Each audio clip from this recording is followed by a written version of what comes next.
সম্মানিত হাজিরিন, একটি প্রশ্ন আসছে যে মুক্তিযুদ্ধে যারা আত্মদান করেছেন, যারা শহীদ হয়েছেন, তারা কি আসলেই, আমরা তাদেরকে শহীদ বলি, তারা কি আসলেই শহীদ হয়েছেন? তো এই প্রশ্নের জবাবে বলবো, এখন প্রশ্ন হলো, মুক্তিযুদ্ধ তো ধর্মযুদ্ধ ছিল না।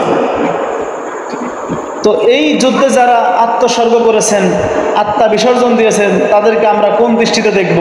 এর এক নাম্বার জবাব হলো, বান্দার জান মালের নিয়ত, বান্দার জান মাল সমস্ত আমলের ফলাফল নিয়তের উপরই বার্তায়। বুখারী শরীফের সর্বপ্রথম হাদিস, ইন্নামাল আমালু বিন্নিয়াত, আমলের ফলাফল নিয়তের উপর। এই জন্য নিয়ত হলো অভ্যন্তরীণ বিষয়, যা দেখা যায় না, যেটা ভিতরের বিষয়। তো এই কারণে আমি বলবো, একটি হাদিসের উদ্ধৃতি দেই।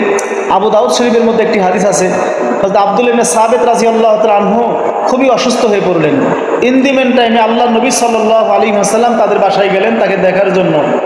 তো যখন তাকে দেখার জন্য গেলেন, তো তিনি অসুস্থ একদিকে, তো এই সময় তার মেয়ে চোখের পানি ছেড়ে দিয়ে কেঁদে কেঁদে বলল, বাবা, আমার তো এই ধারণা ছিল যে তুমি জিহাদের ময়দানে গিয়ে শহীদ হবে, কেননা তুমি তো যুদ্ধের জন্য সমস্ত মালামাল তুমি কিনেছো।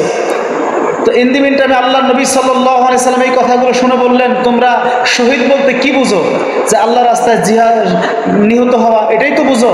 এছাড়াও আরো 7 ধরনের শহীদ আছে। আল্লাহর নবী বললেন, মান কুতিলা দুনা নাফসিহি ফাহুয়া শাহিদুন, ওয়া মান কুতিলা দুনা ইরদিহি ফাহুয়া শাহিদুন, ওয়া মান কুতিলা দুনা মালিহি ফাহুয়া শাহিদুন, ওয়া মান কুতিলা যুলমান ফাহুয়া শাহিদুন।